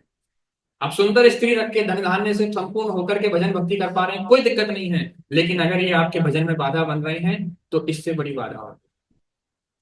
बात केवल भक्ति करने की है। आज क्या हो रहा है वर्तमान परिप्रेक्ष्य में कि मनुष्य सामान्यतः इन्हीं के पीछे पड़ा हुआ है, और समझ वास्तविक तो यह कि प्राप्त नहीं हो रहा हर किसी को। ऐसा नहीं है कि हर किसी को बड़ा बंगला मिल जाएगा, हर किसी को बड़ी गाड़ी मिल जाएगी। जितना आपके कर्म में है, जितना आप बैंक में बैलेंस बना के रखे हो पुण्य कर्मों का, उतना ही आपको मिलना है।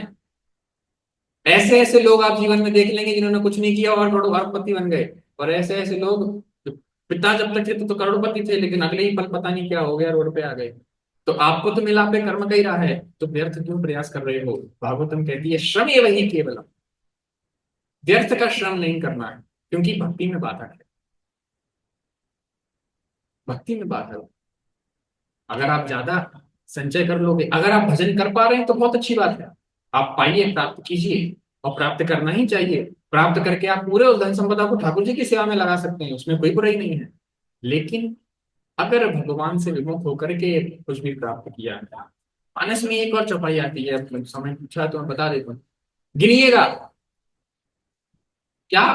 गोस्वामी जी लिखते हैं, जाति, कोई बहुत अच्छी जाति में पैदा हुआ है, सोचिएगा कितना अच्छा इंसान होगा वो, कितना संपन्न होगा।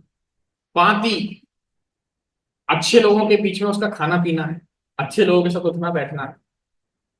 जाति पाति कुल, जाति तो हो गई ब्राह्मण की या क्षत्रिय की, लेकिन कुल भी ऐसा नहीं है कि बिल्कुल बदनाम है, नहीं, कुल भी बहुत संपन्न कुल है, बहुत नाम है कुल का। जाति पाति कुल। धर्म, धर्म का भी पालन करते हैं, कर्तव्यों का पालन करते हैं। यहाँ धर्म से पालन, अपने कर्तव्यों का बिल्कुल निष्ठा से पालन कर रहे हैं, मातृ धर्म, पितृ धर्म, राष्ट्र धर्म, राज धर्म। बड़ाई, संसार में खूब यश है, कीर्ति है। धन बल परिजन गुण चतुराई, खूब धन है, खूब बल है, ऐसा नहीं मेरे जैसे। धन भी है, बल भी है, बल शारीरिक भी है और सामाजिक बल भी है, दोनों प्रकार का बल है। धन बल और परिजन, ऐसा नहीं रिश्तेदार खराब है पीछे से षड्यंत्र चल रहे हैं, रिश्तेदार भी सारे सपोर्ट कर रहे हैं, कोई ऐसा नहीं कर रहा, कोई जल नहीं रहा। धन बल परिजन, परिजन भी सारे अच्छे हैं। और ऐसा नहीं गुणहीन है, शराब पी रहा नशा खा रहा, नहीं, गुण भी सारे हैं, सारे सदगुण हैं। और अरे प्रभु जी लगता है वो मेंटल है, अरे नहीं, चतुराई, बहुत चतुर भी है। आप बताओ क्या बचा, 10 चीजें गिना दी गोस्वामी जी ने संपन्नता की। जाति पाति कुल धर्म बड़ाई, धन बल परिजन गुण चतुराई, ये सब किसी के पास है, लेकिन भक्ति हीन नर सोहो ही कैसा। ये सब होने के बाद भी अगर भगवान के चरणों में भक्ति नहीं है तो वो कैसा है, बिन जल बारिद देखूं जैसा, जैसे बिना पानी का बादल। बिना पानी का बादल किस मतलब, किसी मतलब, ऐसा व्यक्ति भी किसी मतलब का नहीं। और एक और मैं बात बता देता हूँ, हम इस संसार में अगर खुद खूब बड़ा बंगला बना भी लेंगे तो कब तक के लिए, एक एक्सपायरी डेट है उस, इस संसार में हर चीज की एक एक्सपायरी डेट है। तो बुद्धिमान मनुष्य तो वही होगा जो सब फैक्टर्स को दिमाग में रख के काम करेगा कि भाई मुझे यहाँ से, सिंपल सा एग्जांपल है, होटल में जाओ, आपको पता है कि मेरे को 4 दिन बाद चेकआउट करना है। 4 दिन बाद अगर चेकआउट करना है तो फिर कमरे की दीवारों पे आप सोना नहीं जड़वाएंगे, क्यों, क्योंकि इसकी इसी कमरों में मैं सोना जला के चला जाऊंगा, तो फिर तो लगाएंगे होटल की दीवारों में सोना। फिर 4 दिन के लिए आए हैं ना, यहाँ कितने दिन के लिए आए, कैलकुलेटेड है। 60-70 साल से आज की जनरेशन ज्यादा जी जाए तो मेरे को आके बता दीजिएगा। जो जेन जेनजी है जनरेशन हमारी, उसकी लाइफ कितनी है, 60 70 70 साल, मैक्सिमम 70। इस ब्रह्मांड पतल पर 70 वर्ष की आयु क्या है? और आपने वो 70 वर्ष लगा दिए बंगला बनाने में। बंगला से दिक्कत नहीं है, अगर भक्ति करते करते बन जाए तो बहुत अच्छा है, बस कहने की बात ये। लेकिन बंगला बनाने के चक्कर में भक्ति नहीं हो पाई, भजन नहीं हो पाई, तो 70 के बाद तुम्हारा क्या होगा पहले, समझ रहे हैं। शास्त्र में ऐसा था श्लोक है कि इस संसार के हमारे सारे कर्म रेत के, समुद्र किनारे रेत के महल बनाने जैसे हैं, एक लहर आएगी कालरूपी सब। कबीरदास जी लिखते हैं, जो हाँ निखिल को बड़ा फेवरेट है आजकल, गा रहे थे, होशियार रहना रे नगर में चोर आएगा, चोर आएगा एक दिन काल आएगा, धन दौलत और माल खजीना यहीं पड़ा रहेगा। तो सोचो साथ क्या जाए तो प्राप्त करने में बुराई नहीं, लेकिन उसको प्राप्त इस तरीके से किया जाए कि हमारी भक्ति भजन साधना में कोई समस्या उत्पन्न ना हो, बस इतनी इस बात है। भगवान के हमारे इस्कॉन में तो, इस्कॉन हमारा बदनाम इसी के लिए है कि यहाँ तो बहुत बड़े बड़े संपन्न लोग जुड़े हुए हैं, लेकिन संपन्नता है, लेकिन भक्ति भी करते भजन भी करते। तो हम संपन्नता के विरोध में नहीं है, बस हम इतना सा निवेदन कर रहे हैं कि भक्ति करते हुए संपन्न होंगे तो असली संपन्नता वही है, भक्ति संपन्न, श्री संपन्न। नहीं तो सुतदारा और लक्ष्मी पापी घर भी होए, संकट समागम हरि कथा तुलसी दुर्लभ होए। कहने के लिए बहुत सारे हैं, ये बहुत बड़ा विषय है, इसमें पूरी क्लास हो सकती है। लेकिन मैं पुनः कह रहा हूँ, हम लोग सुन संपत्ति के विरोध में नहीं है। इसमें कह दिया, कृष्ण कह दिया, सुत दारा और लक्ष्मी, अच्छा सुत, अच्छी पत्नी और संपत्ति, ये तो पापी के यहाँ भी। रावण के यहाँ क्या कमी थी, मंदोदरी जैसी पत्नी थी, अक्षय कुमार और कौन था, इंद्रजीत जैसा पुत्र था, और सोने की लंका थी, लेकिन थी किस मतलब की, 1 लाख पूछ 1.25 लाख ना थी, ताके घर न दिया ना, बस राम जी से विद्रोह कर दिया। तो ऐसे होने से क्या माना, भागवतम में श्लोक है, असतसी मदान से दारिद्र्य परमंजनम, जब धन संपत्ति आती है तो मनुष्य को अंधा कर देती है, ऐसा नशा चढ़ता है श्रीमद का, ऐसा घमंड चढ़ता है मनुष्य को कि वो अंधा हो जाता है। फिर ऐसे अंधे का इलाज क्या है, दारिद्र्य, इसको भी भगवान एकदम भिखारी बना देते हैं, तब वो काजल लगता है, तब आंखें सुधरती है, अरे भैया मेरी तो कोई औकात नहीं। बहुत कुछ है करने को, हम संपन्नता के विरोध में नहीं, मगर बस भक्ति भजन हो सके, ये पूर्णता। और पीछे से किसी का प्रश्न था, यस प्रभु।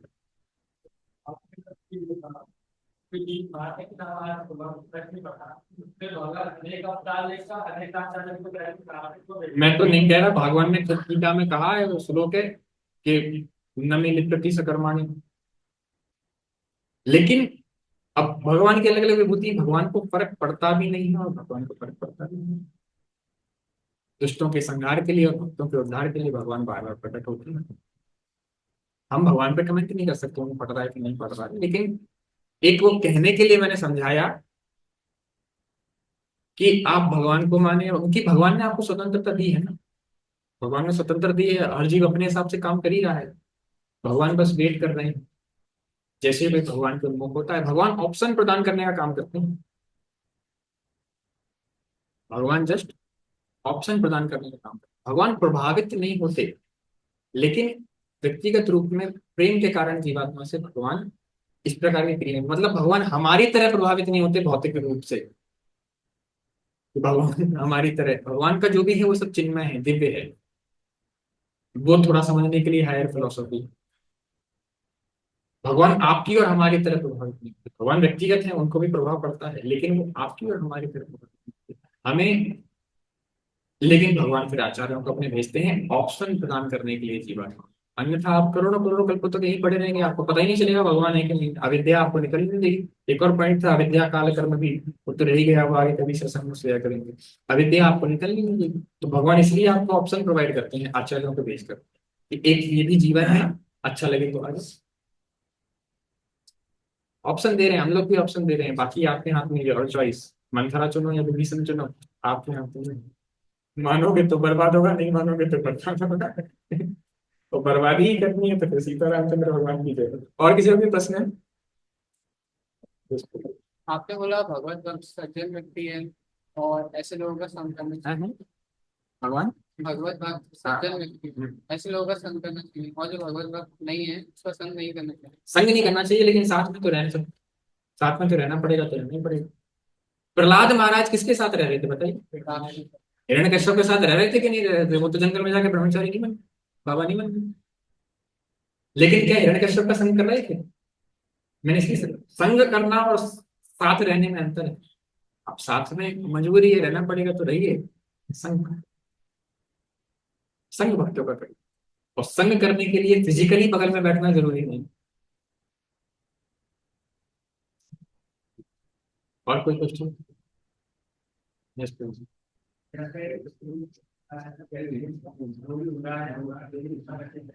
हाँ? सब रचित है। वो बड़ा अद्भुत प्रश्न है। जो पाप कर रहा है तो वो भी पहले देखिए, हमारे कर्म भगवान ने रचना नहीं की। जीवात्मा के हाथ में हमेशा स्वतंत्रता है, वो क्या करेगा। भगवान आपके निजी चॉइसेस में हस्तक्षेप नहीं करेगा। ऐसा नहीं है कि आप पाप करें नहीं करें, ये आपके हाथ में है। रचित क्या है? जो आपको रचित भी वो वास्तव में ऐसा नहीं है कि भगवान ने रच दिया है। प्रारब्ध, प्रारब्ध तो ये कहते हैं कि प्रारब्ध ही रचित है, वही तो ये सोई जो राम रचि राखा या जो एक करोड़ चौपाई में तो आपका जो प्रारब्ध है वो भी तो आपके कर्म से ही बना है ना।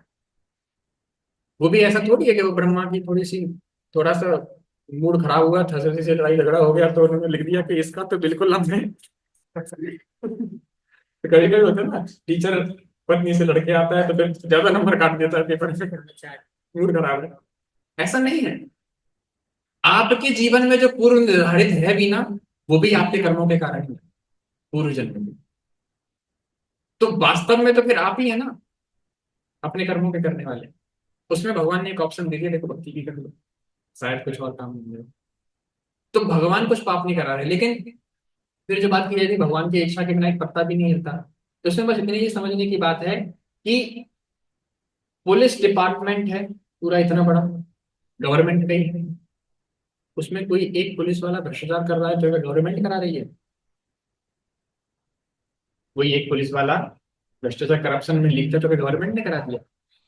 मगर व्यवस्था तो गवर्नमेंट नहीं बनाई थी, उसके पास पावर तो गवर्नमेंट ने दी थी। यही बात है, भगवान ने व्यवस्था पूरी बना रखी, सेंक्शनमेंट पूरा कर रखा।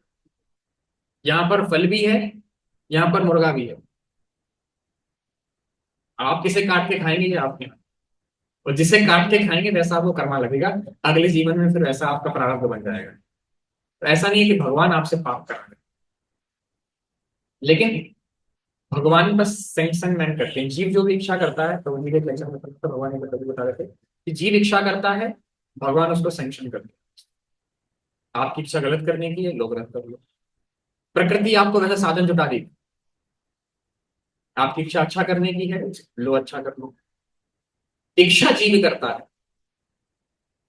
आपका काम आपका है मर्डर करने की, पैरालिसिस हो गया, कैसे करोगे मर्डर? मर्डर हाथ ही नहीं उठना। प्रकृति नहीं, वो नहीं पा रहा था। तो प्रकृति बस सैंक्शन करती है। हम इच्छा, जीव का काम केवल इच्छा करते हैं। कहीं और थोड़ी अंदर की फिलोसफी और ज्यादा आपसे मेरी चर्चा कर सकते हैं, लेकिन हम इच्छा करते हैं, प्रकृति उसको सैंक्शन करती है। लेकिन इच्छा तो हमारी थी ना, इसलिए हमें फिर रिएक्शन लगता है, हमें ही पाप का करना होगा। भगवान तो हमें बस ऑप्शंस प्रोवाइड करें। प्रकृति में आपको हमेशा कहीं चले जाए आपको ऑप्शन मिलेगा, हमेशा आपको ऑप्शन मिलेगा। Choice is always yours. Choice is literally always yours. तो जब चॉइस आपकी है तो फिर भगवान ने कैसे कराया? वो केवल ऑप्शन दे, केवल ऑप्शन से एक आया था रामायण में। रामायण से आंसर हुआ। एक हुआ, एक हुए जटायु, एक हुए मारीच। दोनों मरे। जटायु जी के विषय में नहीं कहना चाहिए, लेकिन जस्ट कथा के प्रसंग में, जटायु जी रावण के हाथों मरे, लेकिन सेवा किसकी थी? हाँ, तो जटायु ने क्या चूज किया? रावण के हाथों मर जाऊंगा, इस पापी दुराचारी के हाथों मर जाऊंगा, लेकिन प्रभु की सेवा करूंगा। मारीच मरे। मारीच को भी थोड़ी भक्ति आ गई थी, पहले बाण लगा था तो बंडमान जी को बजा के गिरे थे। तो लेकिन सोचा कि प्रभु के हाथों मरने के लिए मिलेगा, वाह। जो कि हम लोग सोचते हैं ना, बाबा जी से आशीर्वाद मिल जाएगा, वाह। ओ गले की माला मिल जाएगी, वाह। बिहारी जी की माला मिल जाएगी, वाह। अभिषेक में लोटा एक जगह डाल देंगे, वाह। सब एक्सटर्नल है, सब एक्सटर्नल। यही उसने सोचा मारीच ने, भगवान के हाथों मरूंगा, वाह। लेकिन सेवा किसकी हुई? रावण की। सेवा किसकी हुई? राम तो रो रहे हैं बेचारे। देख खबर के, हे मधुकर्षिणी तुम देखी सीता रखने। Choice is always. मारीच सोच रहा था, कनिष्ठ भक्त था, नया नया भक्त, तो उसको ये लग रहा था राम के हाथों मरूंगा तो मेरा उद्धार हो जाएगा। लेकिन सेवा तो किसी कैसे गया? सेवा रावण की करे। और गरुड़, जटायु जी मरे रावण के हाथों, पापी दुराचारी के हाथों मरे। लेकिन इसलिए मारीच का अंतिम संस्कार राम जी ने नहीं किया, गरुड़ जी का, सॉरी जटायु जी का वहीं पे गंगा प्रकट करी, और जटायु जी का अंतिम संस्कार। रावण के हाथों मरे, लेकिन राम के अंतिम संस्कार ये बात। Choice is always. तो हमारी चॉइस भगवान की सेवा करने की होनी चाहिए। इसी प्रकार हम भगवान की सेवा करके भगवान को संतुष्ट कर सके। एक्सटर्नल कृपा लेने से कुछ नहीं, रियल कृपा सेवा करके प्राप्त हो। बहुत इंपॉर्टेंट कॉन्सेप्ट है, इसको भी और एलोबरेट किया जा सकता था, लेकिन ठीक है, शॉर्ट में जस्ट स्किप कर दिया। ठीक है, तो यहाँ पे हम लोग वाइंड अप कर सकते हैं, बहुत समय हो गया, सारे स्लाइड हो गए। और किसी क्वेश्चन है, क्वेरी है तो फिर बाद में मिल सकते हैं। हरे कृष्ण। श्री रामचंद्र भगवान की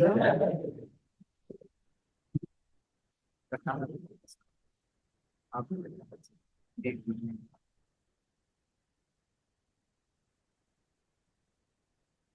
हरे कृष्णा। अ, हम लोग सब लोग प्रभु जी का धन्यवाद देंगे, जो प्रभु जी ने इतना अपना कीमती समय निकाल के अपने मुखारविंद से इतना अच्छा नोटिफिकेशन दिया। भगवान श्री रामचंद्र जी की कथा से, रामायण से इतनी सारे डिस्क्रिप्शन समझाया हम लोगों को।